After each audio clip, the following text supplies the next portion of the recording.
Bismillahirrahmanirrahim. Welcome to the Structural Engineering Software Application, lecture number 6. In today's lecture, analysis of 3D steel structure subjected to different incline load in SAP 2000 will be discussed in detail. Okay, the lecture outlines are lecture objective, introduction to 3D frame structures, analysis of 3D frame structure in SAP 2000 by solving example, then local axis creation for inclined loads and joint. At the end there is some practice example are given for student understanding. Okay, lecture objective. By the end of this lecture, the student will be able to model and analyze different 3D steel structure in SAP 2000 subjected to different kind of inclined loads. Okay, 3D frame structures. It is usually the combination of frame elements, beam and column, and these elements are extended in all three direction X, Y and Z.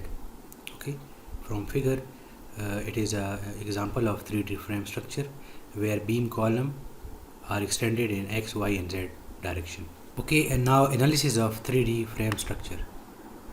It is very complex to analyze 3D frame structure manually, so that SAP 2000 or any other software might be good option for analysis of 3D frame structures. Fine. Okay, now I will solve example given in this slide step by step in SAP 2000 for student understanding. Okay, a generalized method to solve any structure in SAP 2000 is given in this slide. In phase 1 I will define a new model and define different materials and other properties mentioned in this section. In phase 2 I will do analysis, right? In phase 3 I will display different analysis result. Fine. Okay, in phase 1 first step is to define a new model, second to define and edit grid lines. Now, as per the example, the number of grid lines required in X, Y and Z direction are given here. Fine. 2 grid lines required in X direction, 2 grid lines required in Y direction and 2 grid lines required in Z direction. And the grid spacing are in the X direction it is 6 meter, in Y direction it is also 6 meter, and in the Z direction it is 3 meter. Okay, the defined number of grid lines in different direction are shown in this figure. Okay, now step 3 it is related to defining material property, right? In this step I will define steel material. Okay, what you will do, just go to define menu and then click on materials and then add new materials. When you click on add new material, so material property data will open. From this material type, change any other value to steel, right? So the following different property related to steel will appear. Okay, these properties are similar to the concrete, so I have already discussed that in the previous lectures, so kindly go through the previous lecture for this section. Okay, other properties for steel materials are mainly the yield stress and the tensile stress. Okay, in order to understand these two terminology, let's go to the steel stress strain curve. Okay, what is a yield stress? It is a stress that can be applied before it begin to change shape permanently. Okay, this is actually the yield stress. Fine, and it is actually corresponding to the 0.5% strain, right? Now, what is tensile stress? It is a stress that the steel can withstand before breaking, and it is corresponding to the ultimate tensile strength, and beyond this point the steel will start breaking and we call it necking, right? And beyond this point the steel cross-sectional area reduced. Okay, the effective yield stress and effective tensile stress is obtained by multiplying the corresponding minimum yield stress and minimum tensile stress with some factor, and mostly 1.1 factor is used. Okay, step 4, it is about to define member section, steel section. So for that, click on the define, then frame section, then click on add new section. So this menu will appear. In section of steel, there are different cross sections already available in SAP 2000.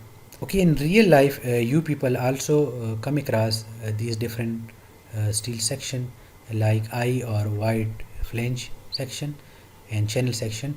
These two sections are mainly used as a beam in different steel buildings and structure, right?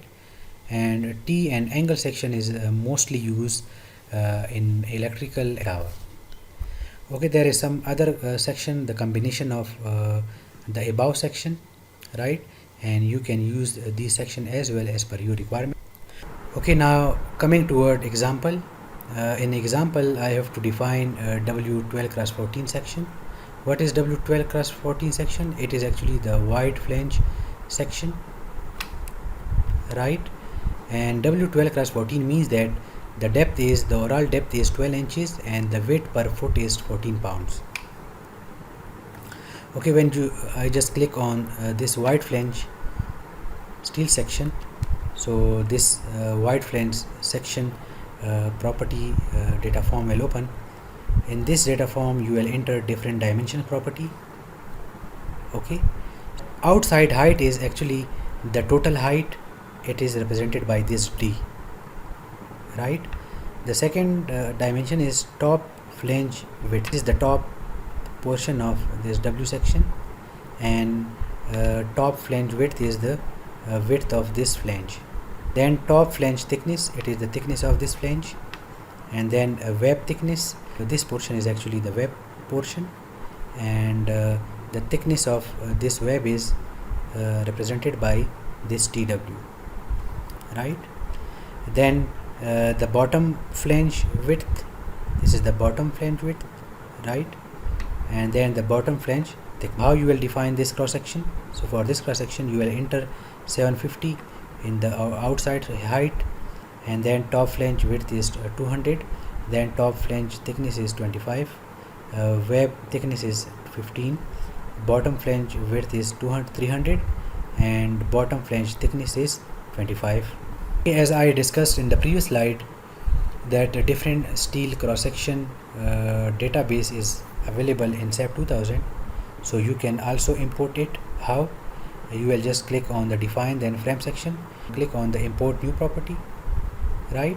We want to import W12 class 14 or any other section, so this window will appear. From here you will just click on eye or wide flange. Fine. Okay, when you click on this, so they will ask you to browse .pro file. Okay, this profile is actually inside SAP 2000 folder. So from here you will click on AISC Pro file. When you click on this file, so the database will be imported. Okay, from this database you can select W12 cross 14 cross section. Similarly, if you want to import any other kind of section, you can import by this way. Okay, next steps are to define load pattern, load casing, and load combination. For this step, kindly refer to lecture number 3. In 8th step, I will draw different frame elements. Okay, I will just click on draw and then select draw frame and cable. Okay, and from this menu you will select a different section and draw each section on their specific location. Okay, and 9th step is to assign different joint condition, right? For that you will select joint, then go to assign, then click on joints, restraint, then assign a hinge, roller, and fixed support. And the last step is to assign load, and again you will just click on the assign, then go to joint or frame element. Okay, from here you will either go to joint load or frame load, and From there you can apply point or distributed load or any other kind of load. Okay, this is a final model created in SAP 2000 for the given example. Okay, once the modeling is completed, now we can run analysis. For that you just press F5. Okay, when the analysis is completed, in phase 3 you can display different results like shear force, bending moment, and other results. Okay, these are the different results shown in this diagram, where this is a complete model subject to different loads, and this is the shear force 2-2 diagram, and this is the bending moment 3-3 diagram, and this is the joint reactions. Now I will solve this example step by step in SAP 2000. We require two grid lines in Z direction, X direction, and Y direction. Okay, and the spacing is 6 meter, 6 meter, and 3 meter. Now first of all, create new model. Right, before creating a new model, change your units as per the dimensions, kilonewton meter. Then go to new model, right, and then click on grid only, and then define the number of grid line in each direction. Two grid lines are required in each direction. Okay, the spacing along X direction is 6, along Y is also 6, and along Z it is 3. Right, change the view 3D. Okay, the grid line is developed. Now we will define materials property. Click on define, then material, add new materials. Okay, from here we will define steel, and it is steel 1. Okay, I will keep the rest of the value same. Then define steel cross sections. Go to define, then section properties, click on the frame section. Okay, I am going to import properties, import, then I have to import a wide flange section, right, then browse the relevant folder. Okay, then import AISC.profile. Okay, from there first of all I will define W12x14 section, W12x14 section, right. All the properties are mentioned over here, the dimensions and other properties, and it is imported from the file given over here, right. Now I will import another section, that is W14x22 given in the example, 14x22. Okay, this one. Once the steel sections are defined, next steps are to define load pattern, load cases, and load combination. These 3 steps I have already discussed in the previous lectures. I am going to skip it, so I am directly going to draw this structure. Okay, keep in mind one thing: while drawing 3D complex structure, always work in 2D, right?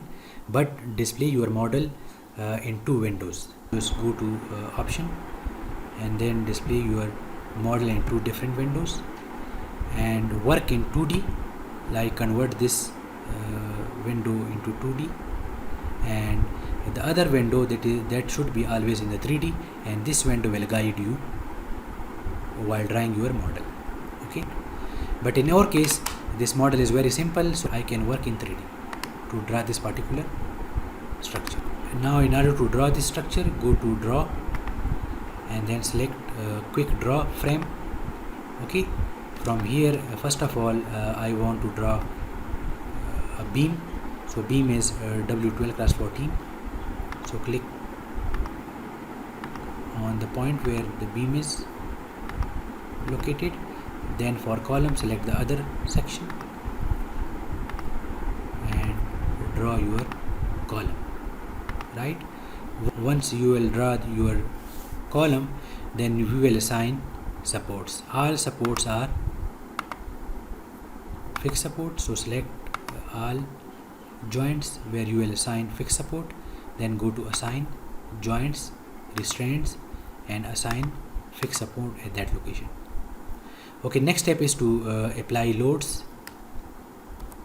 Right, rotate your 3D model for better understanding.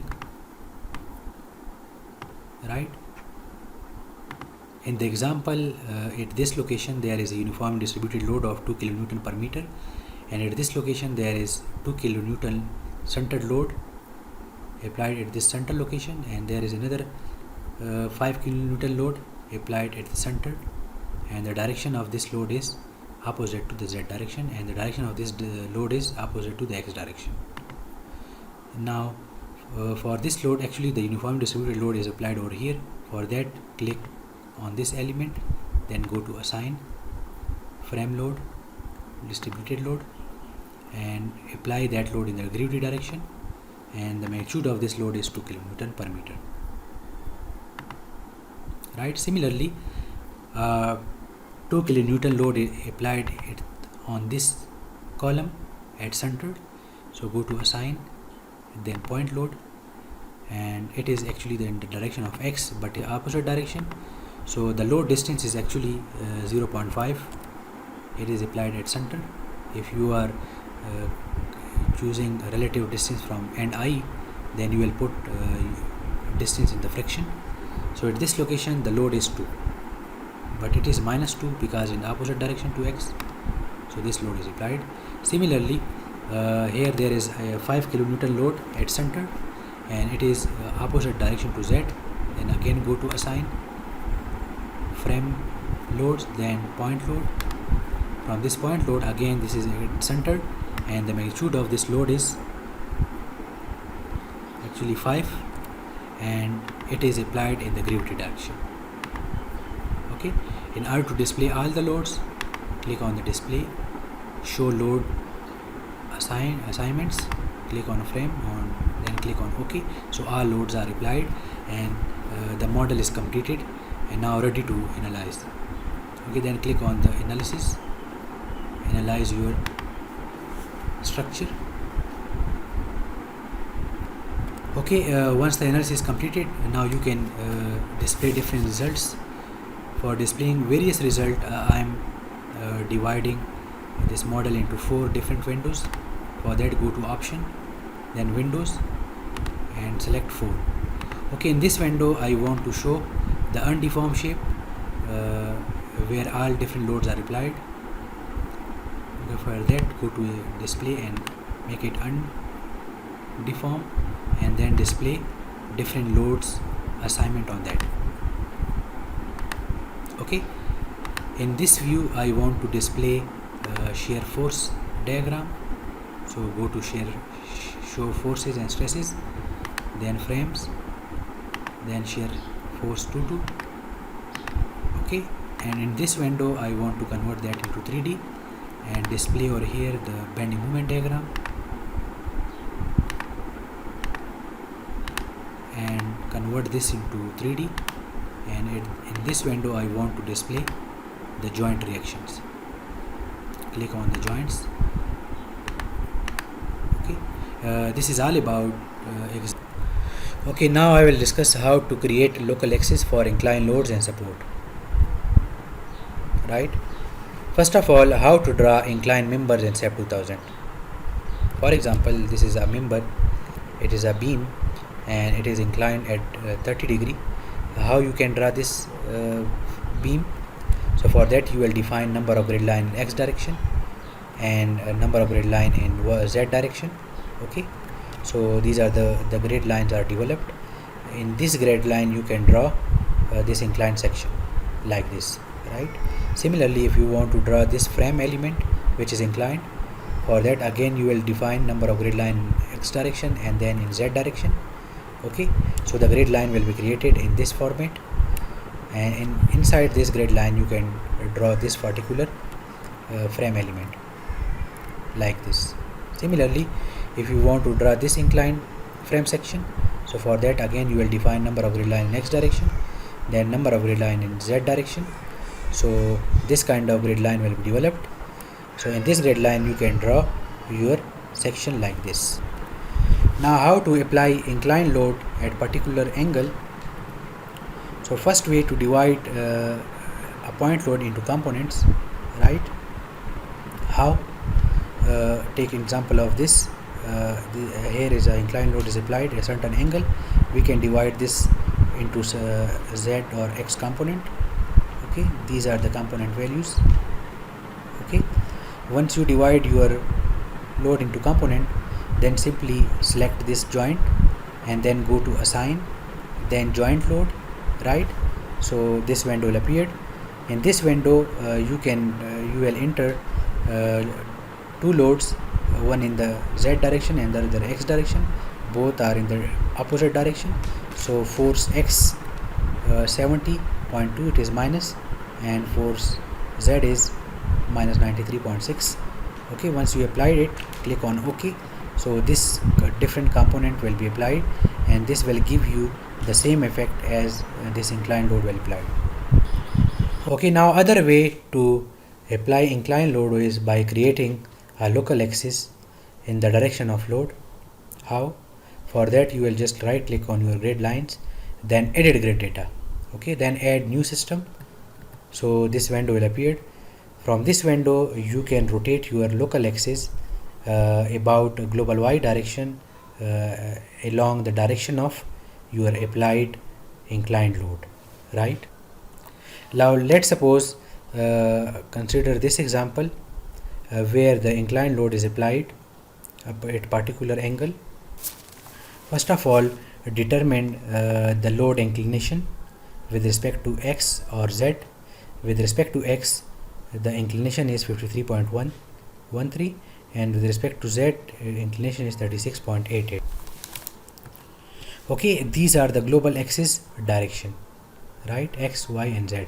Keep in mind this thing, the local axis is rotated about y global axis, okay, at angle along the direction of load. First of all, you will decide either to rotate local axis in the clockwise direction or counterclockwise direction, but the local axis direction should be either parallel to the applied loads or perpendicular to the applied load. First of all, I am rotating the local axis about y global axis in clockwise direction. How? So this is the angle about which I have to rotate the local axis in the clockwise direction. So this is the new position of the local axis. From this axis, the load is in parallel direction to the z local axis and perpendicular to the x local axis. Fine. I can also rotate the local axis in the counterclockwise direction, and the angle will be this one, and the magnitude is 53.13. and when you rotate your local axis in the counterclockwise direction, so the z will become perpendicular to the applied loads and x become parallel to the applied load. For clockwise direction, I will put 3.36.88 angle, positive angle, because clockwise is taken positive. For anti-clockwise direction, I will take minus 53.13 angle. Okay, once the local coordinate system is developed, the next step is to assign or apply loads. Okay, for load application, click on this point where you want to apply inclined load. Okay, then go to assign, then select joint load. So this window will appear. From this window you will change the coordinate system from global to the local one, which is created previously, and then apply load in the direction of that local axis. If I am considering this clockwise direction, so I will apply the load in the z local axis but in the opposite direction. So I will keep negative sign. So when I apply the load, so the load will be applied at the angle which I want, right? For counterclockwise direction, the load will be applied in the z direction, because in counterclockwise direction rotation, the load is parallel to the x-axis. Okay, now this is another example where the frame element is subjected to inclined load, right? First of all, I will determine the angle of this applied load rotation, right? And this is the global axis directions. Now I want to rotate the local axis in the counterclockwise direction by the angle 22.6. So this is the new location of local axis, right? X dash and Z dash, okay, where the load is actually parallel to the Z dash and perpendicular to the X dash. Okay, once the rotation is decided, then next step is to right click on the grid lines, then edit grid data and add new system, and enter the angle minus 22.6, okay, for a new coordinate system, right? Once the new coordinate system is developed, now I can apply this load, this uniform distributed load on this member. So select this member and go to assign load and frame load, and from frame load click on the distributed load. Okay, from here I will select coordinate system that I have previously defined, and then apply the load in the Z direction, because the direction of load is the Z but opposite Z direction, so I will put negative sign, right? So when I apply this load, so the load will be applied at that angle. Okay, for clockwise direction I will rotate local axis by 67.4 degree angle. Okay, so this will be the new direction of local axis if I rotate local axis in the clockwise direction, right? But in this case I will apply a load in the x direction, right? Because in this case the load is parallel to x direction. Okay, I can also create a local axis directly. How? For that you will just click on a frame element for which you want to rotate local axis, then go to assign, then click on the frame, then local axis. So this window will appear. Just enter the angle about which you want to rotate that axis, right? And later on you can assign load in the direction of that local axis. Just click on the assign distributed load. Okay, from here you will change the coordinate system to the local, and in this direct method the direction is shown by 1 2 3, where 1 is x direction, 2 is z direction, and 3 in y direction. In our case we will apply a load in the 2 direction, which is z direction, and the opposite direction, so we will put -4 value. So the same load will be applied as applied in the previous slide. Okay, in the same way we can also rotate support condition. For that you will select joint, then go to assign, then click on joint, then local axis. Okay, so this window will appear. From here you will rotate about y dash and enter the angle about which you want to rotate your support. In our case it is -22.6, so this joint or support will be rotated according to this inclined member. Okay, now I will solve a few example in SAP 2000 for inclined load and inclined support. In this example, first of all decide about number of grid line in x direction. So we require 3 grid line in x direction. Now let's see how to apply this inclined load in SAP 2000. Okay, first of all change your unit according to the dimensions. The dimensions are in kilonewton meter, right? Then go to file and create new model, then grid only. So 3 grid line required in x direction, so there is no grid line required in the other direction. Okay, keep the spacing in x direction is 5, later on we will edit it. Then in another direction keep it 1 1, right? Then this change display to xz. Now edit grid data, modify and show. First grid line is at 0, the second one at 10, and the last one is 60. Okay, click on OK, then click on zoom full view, restore full view, right?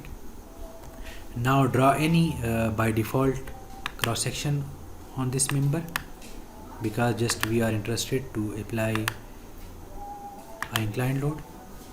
Okay, then assign joints, it is fixed, and this is a ruler.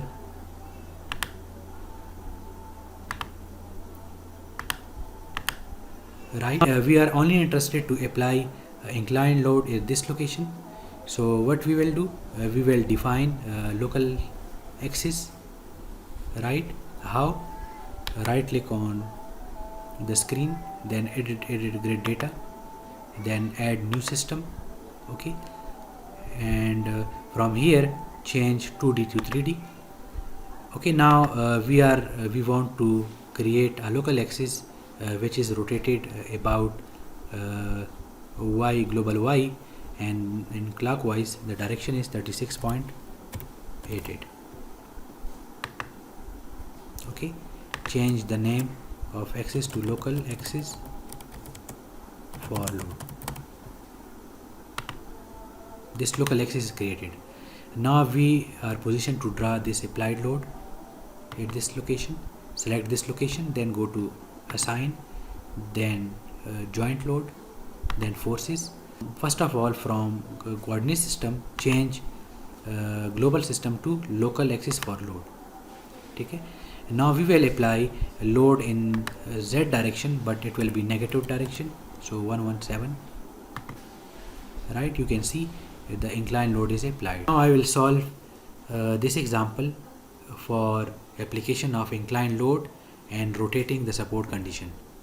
Right, for the inclined load application I will rotate local axis in clockwise, counterclockwise direction, and the magnitude of rotation will be 22.6. right. Okay, in order to model this example, so the grid lines required in x direction are 2, and in the z direction there are 3 grid line required. Right, let's see how we can apply this inclined load in SAP 2. Okay, first of all change your unit according to the dimensions given.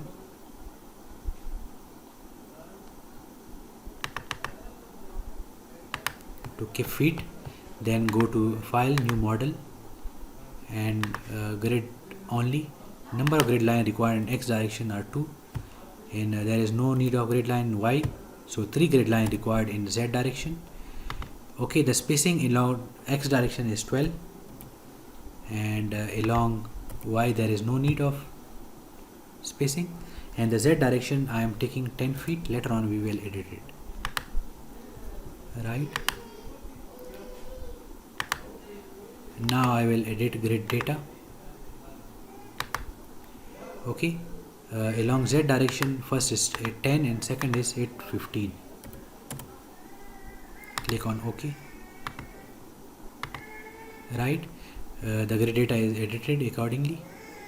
Now I will draw any by default elements.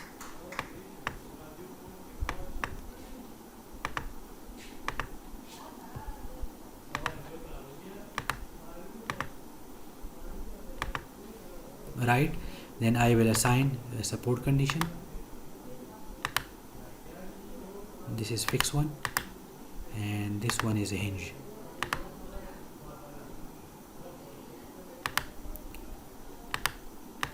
Right, now I will apply an inclined load on this member. So for that I will define a local axis. So how? You will just right click on the screen and add new system, come into 3D. Okay, it is counterclockwise direction and the angle was 22.6. right, and change the name of local axis to local axis, for example local axis 2.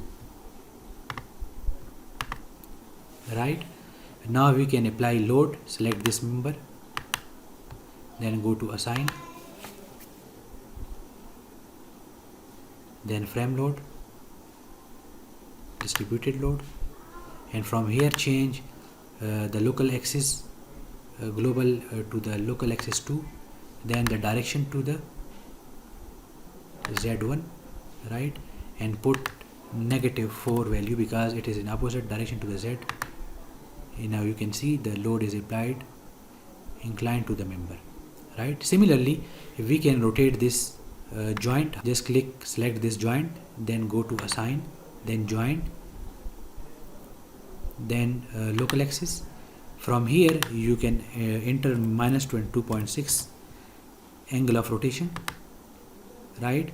So this support is rotated accordingly.